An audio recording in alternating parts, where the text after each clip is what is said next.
Hello and welcome to This Is Your Life Path, a podcast where I sit down with tabletop game designers and we have a chat about all of the things that have influenced and inspired them away from the tabletop world. I'm your host Kayla, I'm a game designer myself and I publish as Ratwave Gamehouse. I do games all about connection and alienation. Once upon a time, I released The Story of a Story, a solo journaling game where you play a story born around the campfire and document your transformation and journey as you pass through the mouths and arms of many tellers. Now to jump into the episode and introduce today's guest. Today's guest is the wonderful and many talented Matt Sanders. How are you doing today, Matt? Would you like to introduce yourself? Thank you for coming on the pod. Yeah, sure. Yeah, I can introduce myself. Hi, I'm Matt Sanders. I publish RPG stuff myself as Sealed Library, but then I also work for two different RPG publishers in different roles. So I wear quite a lot of different hats depending on what day you catch me on. What hat have you had on today, if you don't mind saying? Today has been the relationship manager hat for Rowan Rook and Deckard, and specifically that's been about getting GMs to run games at conventions, and how we find good GMs, how we compensate them fairly, how we organise those games, all that fun stuff. Ah, yeah. That sounds interesting and useful. So I'll probably kick off with the first question. Where did you grow up originally? A mix of North Wales and Chester, where I live now via a circuitous route. My parents owned a business in North Wales when I was quite young. When I was kind of 9 or 10, that ceased to be a thing, and we moved back to Chester, where my parents had lived previously. But I'm the first kid in my family born outside the Midlands in several generations. My parents moved away from where their roots were.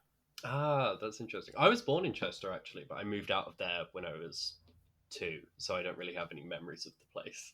Yeah, no attachment beyond a birth certificate with some words on. Yeah,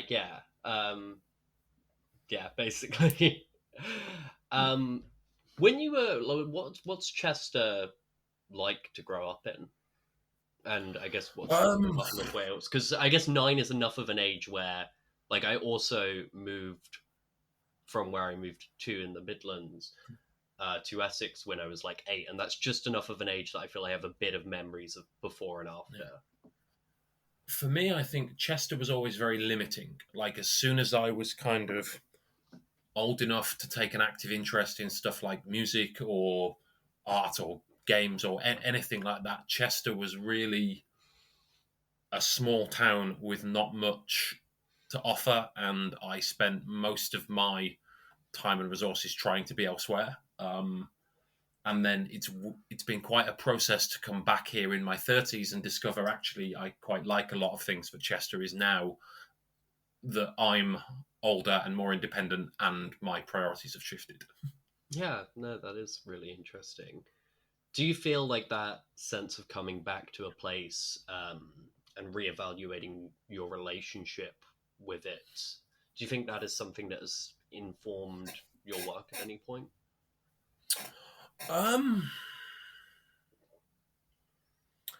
No, I don't think it's been a huge thing. I think in terms of places I've lived and how that might have informed my work, I think often the absence of games even existing as like a visible hobby, especially when I lived in when I lived in Vietnam and Malaysia and Egypt, there is this enormous linguistic burden on learning to play games that is really compounds the fact that the dominant well-known RPGs are these huge books. Then when you're asking people to do that in their second language, the task is even more onerous. And I think that really informed a lot of my feelings about wanting games to be smaller and more sort of easy to pick up and read and play in a a quicker fashion where like you can do that in a second language more readily as well. I think Yeah, that's probably the most obvious way place has informed my work. that's interesting. Yeah, how place and I guess the context in which you're introduced to things and needing to translate Yeah, both exactly. in a literal sense, or if you're talking about dealing with something in your second language, but I guess also just translating the ideas to the context you meet them in. Hmm. So, when you were growing up, what did you want to be when you were younger? I feel like this is a question where you're sort of poking at an iceberg. In that I don't really like the English construction to be plus a job. Mm, Like when I was teaching and training, I never really liked to say I'm a teacher. I always used to say I teach.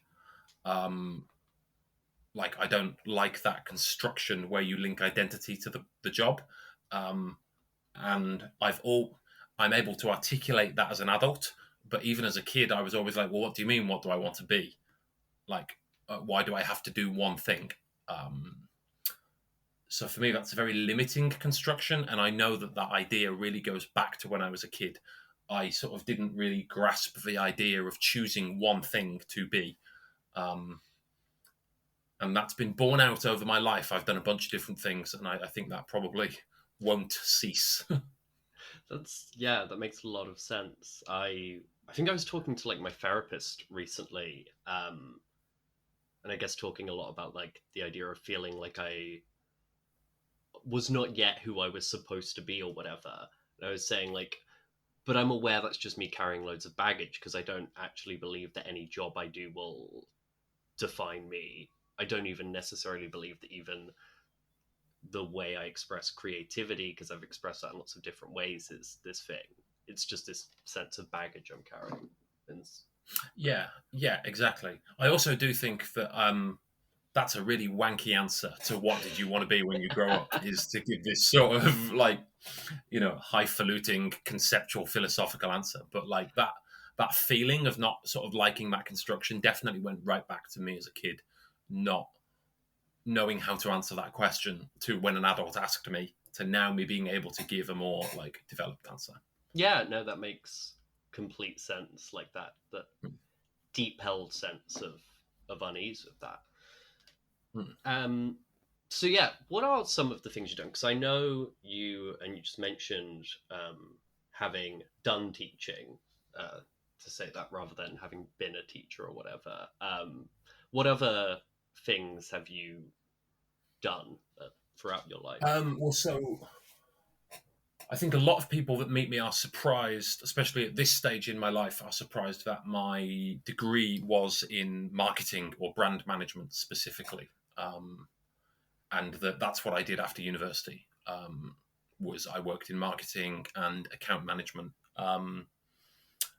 That was never a good fit. That never worked for me. And so the shift to education wasn't especially intentional. It was more of like an escape. Um, for me and my partner at the time was an escape from jobs we didn't like. But then I kind of found my feet there, um, and then specialized within that. I ended up doing lots of like out of teaching, really more into like training. I know that's a very muddy distinction, but like I went from kind of classroom teaching into corporate training where it was much more soft skills or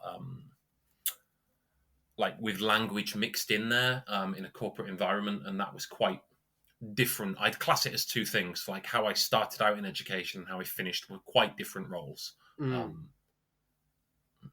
yeah, that's and really. then moved into RPGs in a bumpy fashion.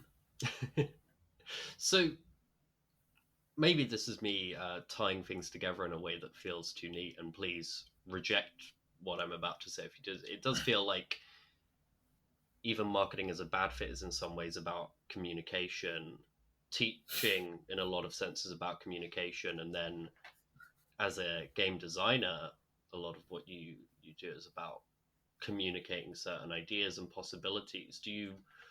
do you look at those things as connected? Do you feel like you've carried lessons learned from these different roles into the space you currently exist in? Oh, for sure. I think like within RPGs, there is this very traditional interaction pattern. You know, the RPG, the GM to play group of players paradigm, where there's a hierarchy, there is a power relationship. Certain things quite explicitly belong to the GM, and certain things quite explicitly belong to the player. And then you have often less well defined, but an interaction with the book or the text in that, where certain things belong to the book or the game, which is a debatable boundary. Um, and that's a very rigid interaction pattern, I think, in most trad games. Um, in education, varying interaction patterns and being very deliberate and thinking about interaction patterns between people and how groups are structured in order to get specific outcomes and to think about both product and process is really sort of a daily thing in education. You know, if I was writing a workshop, thinking about those dynamics was a core part of my job, and I definitely bring that over to RPGs. I think you can see that those are the things that I tinker with most in most of the things I've put out, and that's definitely because I've got experiences of thinking about that and doing it from education. So yeah, you're not projecting or making a link there that's there. It's really like on the nose, actually. Cool. Yeah, I. It's interesting you're saying that like that very rigid idea because I do feel I have met some teachers who perceive their role in teaching probably as very rigid of thinking, oh, I'm the Oh yeah, receptacle of I knowledge, mean, and that's there's bad GMs and there's bad teachers and there's bad yeah, milkmen and there's bad candle makers, right? Like whatever yeah, profession you pick, there's people who have rigid ideas about it that would benefit from being shaken up. yeah. I was just thinking because I've often thought of what I've done in teaching as being very deliberately like rejecting yeah, that kind of rigid perspective as well because I work as a teacher currently. So who first introduced you to RPGs? Were you introduced by a person or did you make that discovery yourself? A bit of both. In that, one of the things that my family did when I was younger is we used to sell things at like what people would now probably call a Comic Con, but at the time would tended to be called like a memorabilia fair. Um, so you'd get signings from like Star Wars cast or comics artists, and we'd sell like merch and memorabilia there. But what that means is that we had RPG stuff in the house that I then read. So it wasn't bought for me, and it wasn't like my dad played these games, but the books were in the house in order to be sold, and I would read some of them, and then some of them would be sold, and I'd keep some of them, and that kind of shifted. So there wasn't really like a hard introduction. I started reading um, RPGs before I sort of really knew what they were. Just like I encountered lots of things, board games and Star Wars toys, and because they were in our house to be sold. And my first memories of playing them are me trying to figure them out with my friends in a very, and again, I think this speaks to who I am as a designer and player now, in a very flat hierarchical way, where we all had the book and shared it out and tried to figure out how to play the game and didn't have like a fixed role. Um, and because that's how I first played, finding out as an adult that people started out in that very rigid power dynamic was strange to me because I simply did not. It was always a flatter, more collaborative experience right from the start. Yeah, that makes sense when you encounter that without necessarily having like the introduced and set structure that is conveyed by like certain scenes. Yeah, and it was never through, I never went to a club or a shop or a place where I met other people who played these games. I kind of led on, well, I've got this thing and it's got loads of cool pictures in it and I understand about a third of it. Can we try and have a go at it? Um, and so it was very, very DIY. And it's only like then 10 years later that I'm like, oh yeah, maybe most people didn't get introduced to games like this. Maybe most people had somebody teach them or went to a club or a store and played them with a group where they were more like an apprentice. You know? Yeah, and I can see in your work how it could be approached, like how it makes sense to approach as this flat structure, as playing things out, but without maybe what I imagine was without presumably the burden of people only understanding a third of it because of the density and stuff. Yeah, yeah, exactly. Yeah, I can distinctly remember in I couldn't tell you which D&D book, but I know the passage it was where it was about constructing castles, and it gave you the stuff to work out how much stone it required to build something based on the radius. And at that point, I had not learned that maths, and I remember just being utterly baffled by this section within the book where, and I didn't have somebody teaching me how to do it. And that section, I was just like, we're going to ignore that. And now that's very relevant to the way I make games, is to be like, well, you can just ignore this. The game is not the boss. Yeah, absolutely. So were you a big reader when you were younger? I assume if you're just reading the things that sort of around the house as curios almost. Yeah. I always read a lot, and I think I had a a very typical introduction to the genre. You know, my dad had. I remember reading my dad's copy of The Hobbit and the Lord of the Rings. You know, that he owned and had owned since he was young, and I read those. And I still have a graphic novel of The Hobbit that I was given as a child before I was old enough to read The Hobbit on my own. And I think that's a very typical introduction for a British man into liking fantasy, is Lord of the Rings and Star Wars movies and that kind of thing. But yeah, I was always a big reader. And then as I've got older and branched out on my own, it's got more kind of eclectic, I guess. That makes sense. And so you still, a big reader today. And obviously some people, like I count myself in this sort of find themselves struggling to read as they've gotten older. Um, yeah, maybe I wouldn't use the word big reader anymore, but I think I would use wide reader. Like, I think that I read a lot of different things from a lot of different sources. And it's not especially structured or organized. It's quite organic, and so a wide reader would be a better phrase. Yeah, I agree. I think as I've got older, I struggle to read as much, but I still do okay. I think, and it comes in peaks and waves. You know. Yeah, no, absolutely. Within that, eclectic range, have you ever noticed things like conscious or unconscious influences on your sort of, I guess, authorial voice, like your approach to prose? um, I think my approach to my work, yeah, there's definitely things I've noticed in how I read, or I guess how others expect me to read, that um, have influenced my work. Like, I've always struggled with, like, I can't keep up with new releases. Like, I never read a book because it's just come out. That like isn't how I engage with media generally, actually. And so I've always found people,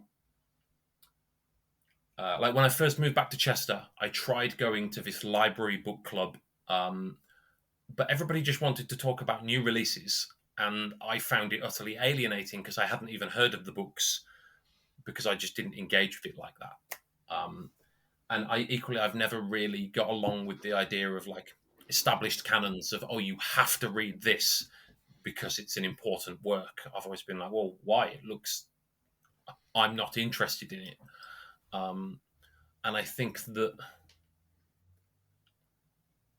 that appears in my work, in that I don't think honouring new or important or canonical is something we should especially do. And that shows up in my work. And that's definitely it's an unconscious habit within reading that then has become a theme in my work as I've learned to articulate myself more clearly. Mm. Do you feel maybe like within your work and your approach to your work, a lot of things have been about a growing sense of self awareness and being able to articulate deeper held feelings as you've gotten older? Um, so when I first started writing RPGs, I published mostly just as my name, and once under another name that I don't use anymore. And I mostly published stuff. Derivative would be a harsh word, but fairly sort of generic OSR slash D&D stuff. And I burnt out on that after a while. And then I was much more deliberate about what I wanted to do with my work when I established Sealed Library as a name. Um, and there, that idea of sort of deconstructing or varying those paradigms of interaction in the group, or what constitutes an authority on knowledge within the game, or like how what you have done in your game is recorded. Those are all deliberate themes I wanted to put into my work and draw a boundary around what my work was going to be. And I don't think I've ever really thought about that in terms of self discovery. I've always thought about it in terms of it being about what I think games could be and usually are not. Like, I see, to me, it feels like a missed opportunity for games to be more true to how people tell stories in real life rather than sort of spreadsheet driven things. But I think you're probably right. I think there is an element of self discovery in there. Yeah. Hmm. Have you ever noticed when you, if you have ever looked back on, I guess the things you published before establishing Sealed Library, you maybe don't hold in as high regard? Have you ever noticed sort of shades of that theming and focus on sort of collaboration and democratization of knowledge? I don't think they're there. I Okay. think that they represent they were content for games rather than games themselves. Um, and I think that that's what they were. They were content for games. They fitted within the box. And I think part of why I burnt out on that kind of thing was that I wasn't suited to it. Mm. I was trying to work within a framework that actually wasn't where I could do my best work. And when I realized the box was there, so to speak, that was part of what helped me come out of burnout. Was I was like, well, hang on, I'm working within these parameters when actually what I want to do is redefine the parameters as my work. And I think that was a so yeah, it's there in that I didn't realize those limitations were there until I'd burnt out on them. Mm. That's really fascinating to me. Also, I guess the approach with then the work you started publishing as Sealed Library is so sort of conscious of what your that focus. Yeah, when I decided to come back, I was really like, well, what do I want to do? What like contribute is perhaps a self-aggrandizing word, but the question was like, what do I want to contribute to RPGs? Um, whether anyone will remember that I contributed it is another thing, but at least that's like what I'd like to try and bring as a contribution. Yeah, of course, and the effort and the attempt is in itself a contribution, regardless of wider, I don't know, Mm. narratives or memories. So you were talking, you mentioned briefly about the focus on games should be, or the games you make at least should be resembling more how people actually tell stories. And that was the thing I noticed with so much of your work. I'm thinking of sort of Have You Heard of the Beast, While We Wait for Death, even, What on the Border Where We Sail Beyond, and probably loads more, is this big focus on memory and how our memories shape our experiences and how memories change in our tellings and differences. I guess I wanted to ask more broadly about memory. Like, what is it about memory and a oral storytelling tradition of memory? I suppose often thinking in terms of pubs and stuff that so appeals to you. If that's not too big a I think question. I think it's more a response. Um, for me, when I look at um, how big RPGs do things, I'm talking things where 3 books is the base game, or two, one very large book, and then you probably have multiple supplementary books. Everything is encoded and remembered in a way where the game believes that this can be done accurately. Right? It can be accurate, it can be balanced, it can be fair, it can be unfair. And therefore, the exploits that you get up to in the game could be encoded like via a log of actions and their numerical outcomes. And the more I think about that, the more that seems just absolutely baffling and bizarre to me as what is the output of a storytelling game. An experience that's notionally about collaborative storytelling. This is a phrase that gets thrown around even in these big numerical RPGs. But like, stories are not remembered the same by everybody. Hmm. And so it's more a response to, well, I just don't think everything can be perfectly encoded numerically, and we can represent things through that and write down an accurate version of what happened. I don't think that is how adventure stories work.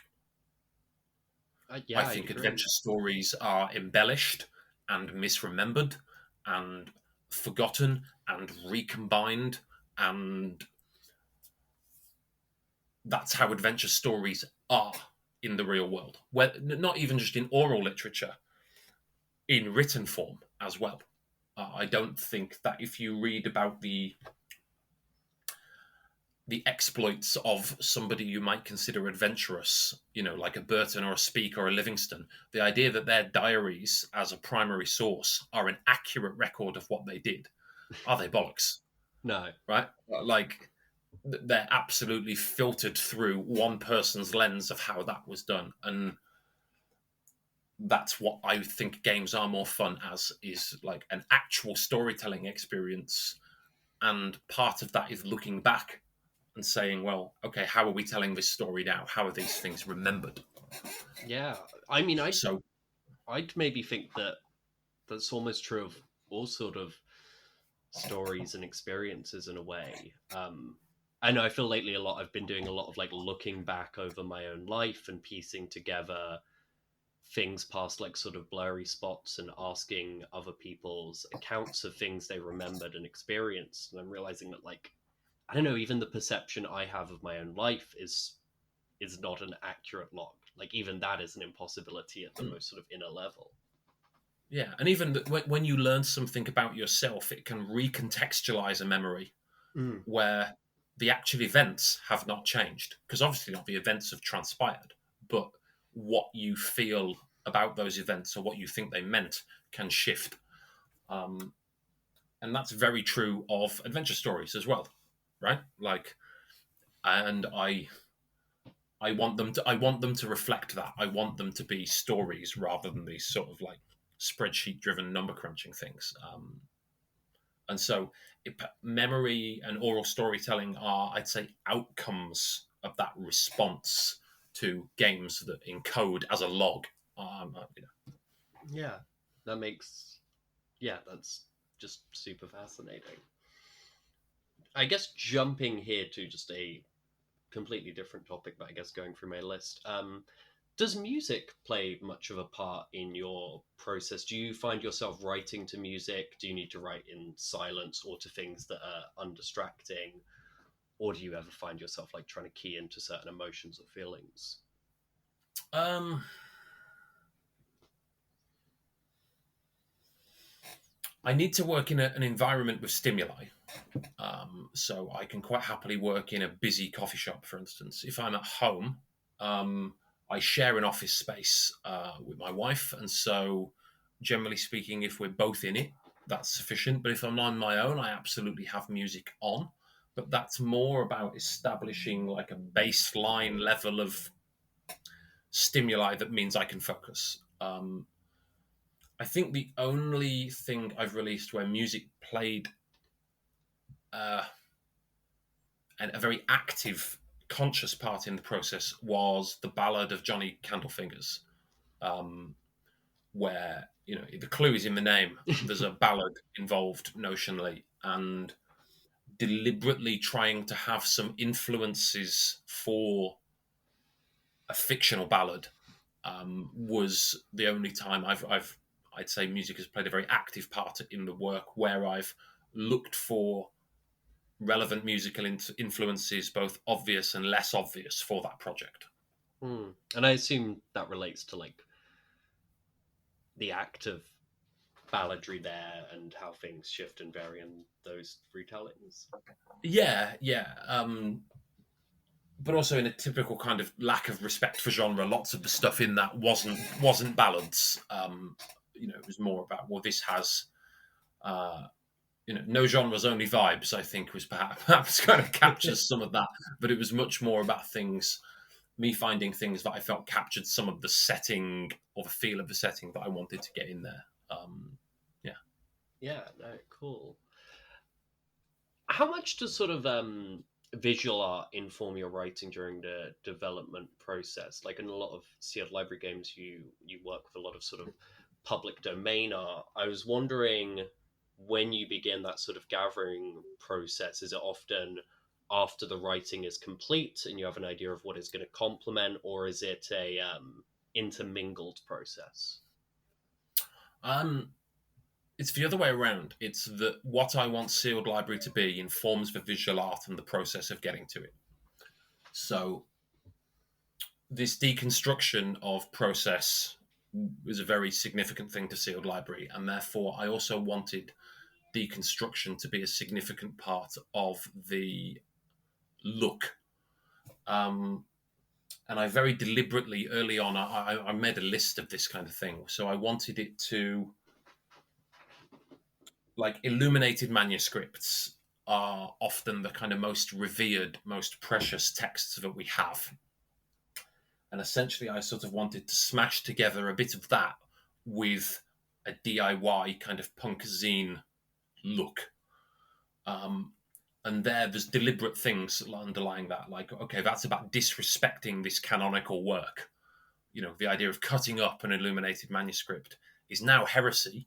But we have illuminated manuscripts with pages or illustrations missing where they were cut out to paste into other books. That was a thing that the monks who did them did.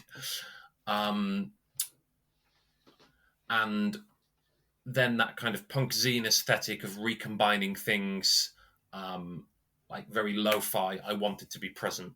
And then that's where the CMYK kind of color scheme comes from as well, is if you deconstruct printing, what you get to in the modern form is CMY and K, roughly. There's complexities to it, but that's what happens if you deconstruct printing. So the themes of what I wanted to do with sealed library then informed the visual style of it. And that's obviously evolved. Partly in practical terms, when you work with public domain, you have to work with what you can find or have access to. I had to work with my limited skills. Like a lot of the stuff that I've done where I've laid it out or I've done the art, that's a secondary skill for me that I've learned because I needed to learn it to make something happen at all that wasn't just a Google Doc downloaded to a PDF. So yeah, there's deliberateness there. There's constraints from practical things and ability. But yeah, it's not visual art first. It's the other way around. It's themes and ideas first. Visual art comes from that. That's really interesting, and it's funny you say about like all the constraints informed it, because in a way I feel like working within your own constraints and skill limitations can really reinforce that sort of DIY punk aesthetic often. Yeah. You end up having to do something, I'll call it low skill, in that it's like, well, this is what I can do, and therefore it's going to look like this kind of collage, low color, pixelated, like those things are going to come out because that's what my skill level is, but steer into the skid. Yeah. Do you do, or have you ever done any writing outside of RPGs, either in, I suppose, presumably in like a professional capacity when you were working in marketing, but also any fiction writing ever? Um, I mean, I don't have the discipline for fiction or the earnestness for poetry, I would say. Um, like, those are forms that I enjoy and respect and kind of perhaps aspire to doing, but I don't. I guess I have written things down that could be, are fragments of fiction or poetic bits of something, but that's never been like, it's never been nearly so focused or deliberate. Um, in terms of writing other things professionally, yeah, there's lots of corporate soft skills workshops out there with, well, I say with my name on. They don't have my name on. They have the name of an organization on, but with my fingerprints on, I guess, or teaching materials. But again, all organization specific, and probably phased out of use simply through time at this point. Yeah, no, of course, the way time and materials updating. Do you feel you've ever noticed similarities in your writing style between these sort of soft skills documents and teaching materials, and your writing there, or do you feel with the focus and the completely different context they're in, your writing style varies Um, significantly? I can certainly quote reader response to them that I think shows a similarity. Here I am in the business of writing games, where I leave very deliberate gaps of things that then the group or the reader are supposed to decide. And I can remember early on, when I started working for quite a prestigious teaching organization, a couple of people complaining, like officially, about my materials to someone more senior, and then that person read them and were like, "Well, no, these are great because of these gaps where you've left things that the teacher gets to decide about them. They're not rigid." But there were some teachers, as you mentioned earlier, with very rigid expectations of how things should be done, that they didn't like that I had left certain details deliberately empty, but they thought that was not. They were like, "Well, how do I know what to do?" And I'm like, "Well, how do I know what your classroom is like when I'm not in it?" Mm. So I think there's a uniting thing there of I can't tell you what to do because the situation demands something, and I've always felt comfortable with that idea, and not everyone does. Yeah, I can completely see that link with design as well, and that is just very very funny to be like, oh, what you want me to do to translate this into my own classroom context, which is unique, and Yeah. I know As a better than a teacher, hypothetical. as a teacher, Kayla, are you familiar with the term spoon painters? I think I am, but only because I've seen you tweet about this. It's not one I've actually came across in working. No. So I should explain it then for Yeah, you. yeah. Okay. So, in a kid's classroom, which I have worked in, I've worked with like 6 to 10 year olds before. You might be doing like a puppet show where you use wooden spoons to represent the characters, and there are certain types of teachers who will stay up late and paint the characters on the spoons themselves. And then there's another kind of teachers who get the kids to paint the spoons. And I've always been the one who gets the kids to paint the spoons, and I feel that that's the point. But it means my materials or my ideas often aren't compatible with the spoon painting teachers. And I think you see the same thing in RPGs.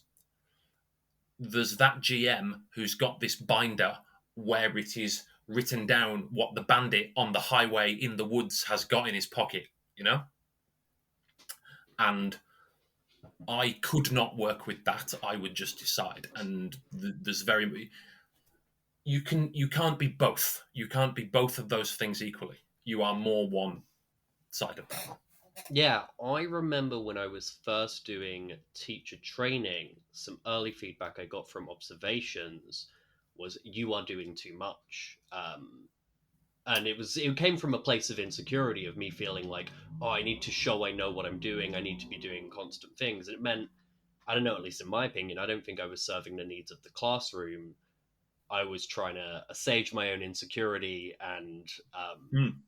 impress people who decided whether I got to be a teacher or not. And I could maybe see that impulse in GMing probably sometimes, of feeling like, oh, I need to be doing stuff, I need to know things, otherwise people are going to think. And yeah, I to the mean, same so consequences.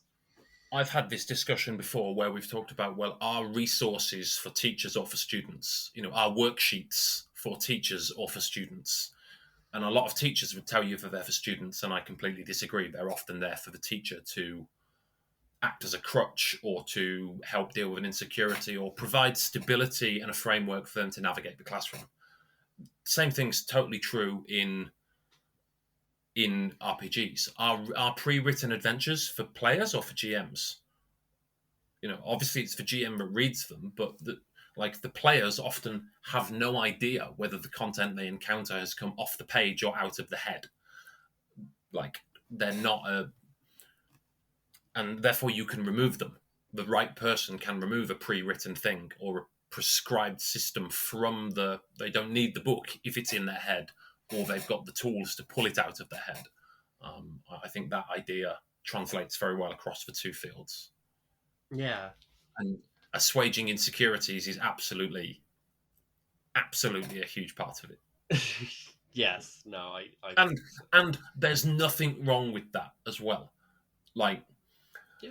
I would never say to a new GM running a game who feels the need to have all these books, you are doing this wrong. You should not do it like this.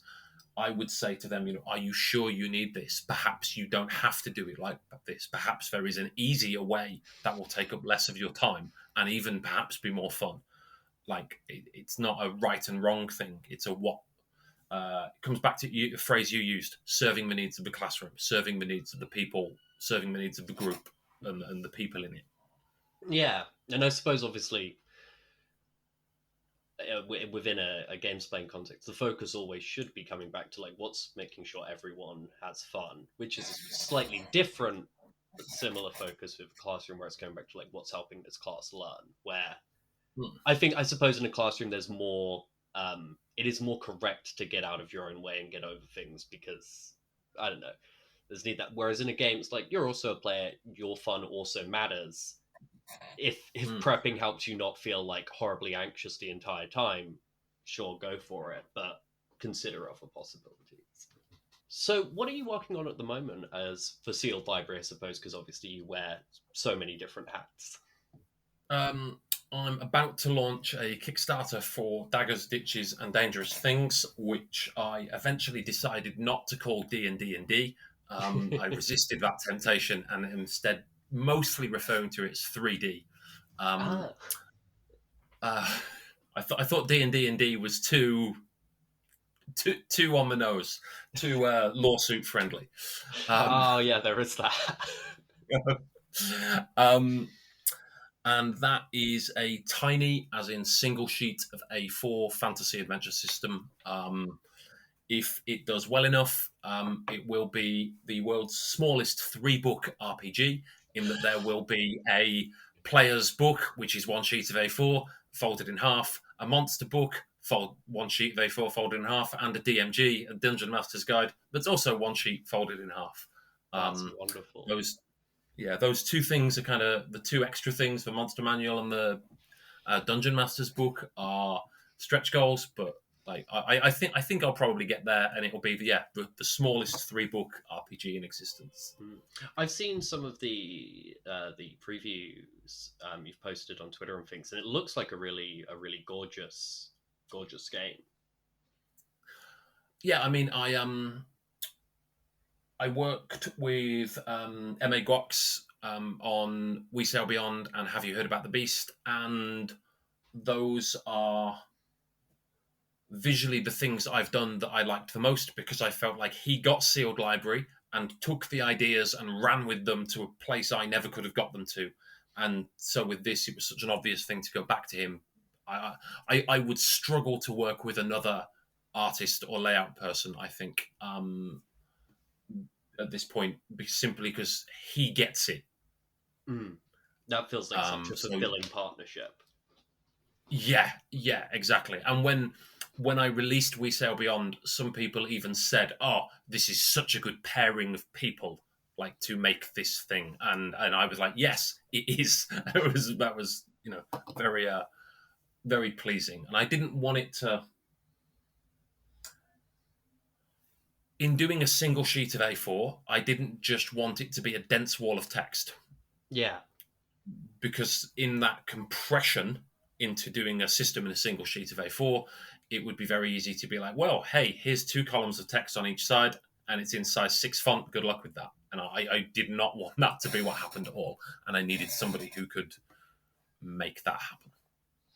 So, what kind of things have influenced 3D in your construction? I mean, obviously, I suppose of the name and the free book structure, that maybe implies something of a response to other games. But I was curious what you've Yeah.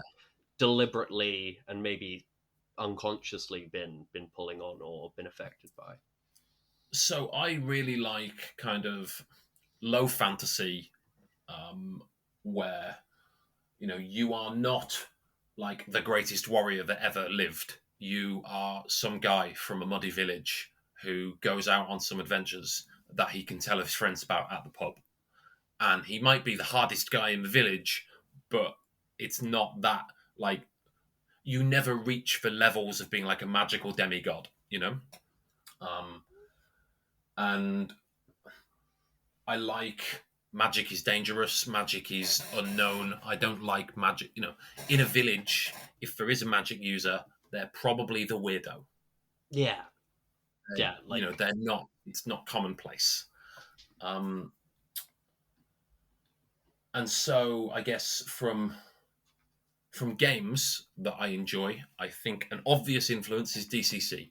I don't think anybody who follows me any amount will have missed that I really like DCC.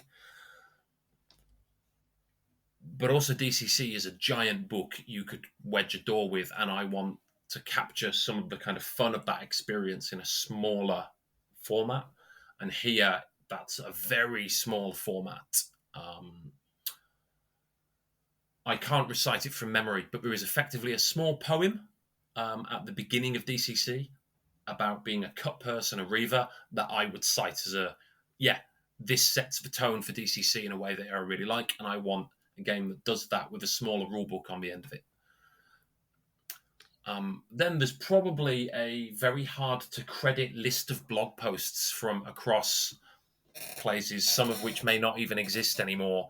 The authors of some of whom might be thoroughly cancelled, but were nevertheless influential on me when I read them. That kind of result in a conglomerate. Like, I think in 3D, I think I would be overselling it if I said it was full of original ideas. I do not think it is. It is a combination of things that I like that are already extant in games. And I think my combination of them is unique and interesting, but it is a combination. It is not a fabrication or a synthesis of new and original ideas necessarily. Yeah, a combination of things, almost a distillation in terms of distillation. Yeah, that's a good word. Yeah. But I said it, and then I'm like, is that how it's pronounced? Because I realize I've never said it out loud. But into this so manageable small format. I imagine this is the case, but I do want to check. Was the idea when you first were thinking of 3D, was the focus single sheet of A4? I want to be able to get everything, or was it you were writing something and realized, oh, this could work in there. Let's now build towards that. So there's a bigger game. I've been writing on and off for a long time that I would say is much more deliberately original and deliberately different. But it's a big project and I may never finish it.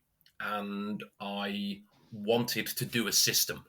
I wanted to put a system out into the world, and that be a thing that I have done as a designer, to design a complete game, in that most of the things I design are things you would use with another game or play as a one-off experience, whereas I wanted to do a much more traditional system, you know?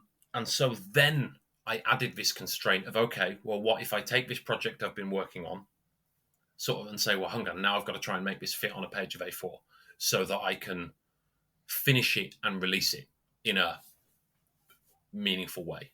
So it didn't start out as A4, it became A4, and very few ideas survived the transition. The big game is a totally different game, and I will still hopefully finish it one day, and 3D is its own thing. Right, yeah. It became its own thing in that separation. Yeah, exactly. Like, the other game was driven by a deck of cards, and I couldn't even get the mechanics to fit on a sheet of A4, really. Yeah. So it was like, okay, how do I reinvent this to be simpler? And the answer was just D6s. Yeah, You know, that is straightforward, approachable.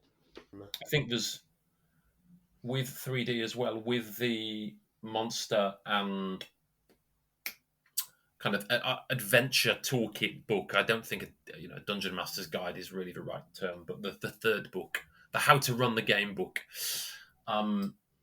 both of those as well are, I think, deliberately incomplete. They're not necessarily intended to be authoritative. You can run a game like this. They're more like, can you run a game like this? Like, is this complete? Do you think it works? And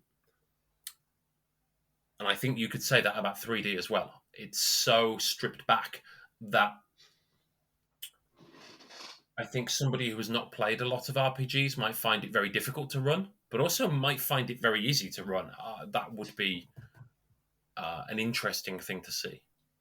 Yeah, I think things being in some sense deliberately incomplete often suggests and creates this like wide space for possibilities to be filled by the players. Yeah, and then you get into this thing of, are they the kind of players or people who feel comfortable doing that at their current level of experience and involvement? And my experience running games is that if someone at the table sets the tone, and that's usually me, people are very rapidly comfortable doing it. And I guess in some ways here, one of the things I want to see is, can I do that with a text that I have written? I can definitely do it when I sit down with a group of people, but that's very different to a piece of paper achieving the same thing on my behalf. Yeah, can this paper act as an envoy for yourself? Yeah, and in part, I don't like. I have a great deal of like disregard for authorial intent, and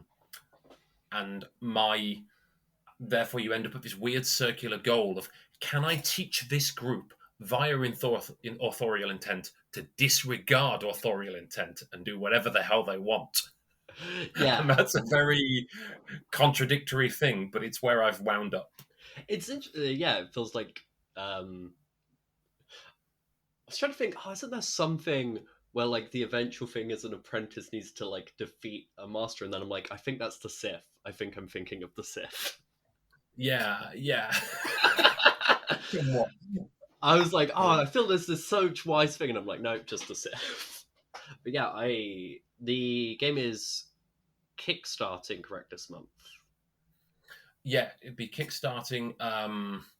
I actually believe, looking down at my taskbar, that I have been sent the final 2 mock-ups that I need to put into the Kickstarter page to be able to say, hey, this is finished and ready to launch. And if I do that tomorrow, it might launch tomorrow. I might launch it on Saturday. We shall see. Yeah, so I assume that means the Kickstarter will probably be out as this episode drops, so please do, if you're listening, head over there, because I think this game sounds really exciting. and I want to see it out in the world. Yeah, so Matt, thank you so much for coming on. I found this a really insightful and interesting conversation that I've enjoyed loads. Where can people find you online, both yourself and Sealed Library? Great. Basically, my online presence is quite declarative in that my name nearly everywhere is I am Matt Sanders. Um, and that will find you my personal accounts anywhere. In some places, that'll be private. If you have to request to follow me, that probably means I won't accept it. But for instance, on Twitter, it's public. If you're looking for Sealed Library, that's at Sealed Library on any platforms that it's on. It's sealedlibrary.com if you want to buy physical stuff, and sealedlibrary.itch.io for digital stuff. Thank you. I'm still figuring out my sign off for this one, and I've not even improvised a funny one today, which I've been trying to do in other episodes. But so I'll just say goodbye, listeners, and we'll see each other again one day in the glimmering light of the moon.